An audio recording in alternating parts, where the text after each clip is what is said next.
Et Nissan qui prépare des batteries solides pour 2028. 2028 ! C'est dans 5 ans.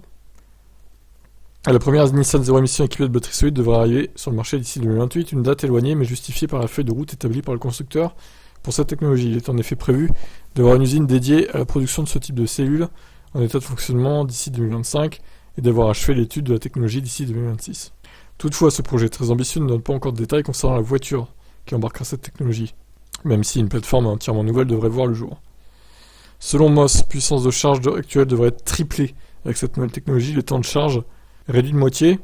Nissan devrait ainsi passer des 130 kW actuels à plus de 400 avec une révision à la baisse en fonction de la température. Ce que les batteries solides peuvent faire, elles peuvent tolérer cette puissance. Les électrolytes liquides d'aujourd'hui ne le peuvent pas encore. Mais nous ne sommes pas encore certains de la taille de la batterie, mais avec cette nouvelle valeur, nous pourrions proposer deux tailles différentes, avec l'une dédiée aux utilisateurs parcourant de nombreux kilomètres ayant besoin d'une grande autonomie.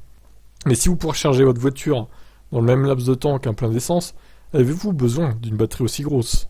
Encore faut-il encore une fois que les bornes suivent, quoi. Hein. C'est bien beau de nous annoncer 400 kW, mais bon. Si la plupart des bornes peuvent délivrer 200, 250, ça sert à rien.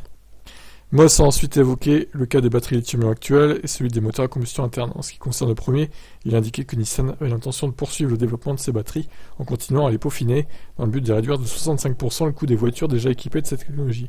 Les batteries vont continuer à évoluer, nous continuons à chercher des nouvelles technologies. Ce que nous faisons et planifions aujourd'hui ne sera pas la même chose que ce que nous ferons dans quelques années. Concernant les moteurs à combustion interne, Moss a confirmé les rumeurs selon lesquelles Nissan ne serait pas intéressé par le développement de nouveaux moteurs à essence, respectant Euro 7. Du point de vue de la production de masse, les coûts de l'électrique diminuent tandis que la nouvelle Euro 7 pousse l'essence dans la direction opposée. Ainsi, certains coûts augmentent, d'autres diminuent et nous ne sommes pas très loin du moment où les courbes se croiseront. Bon, bah ok.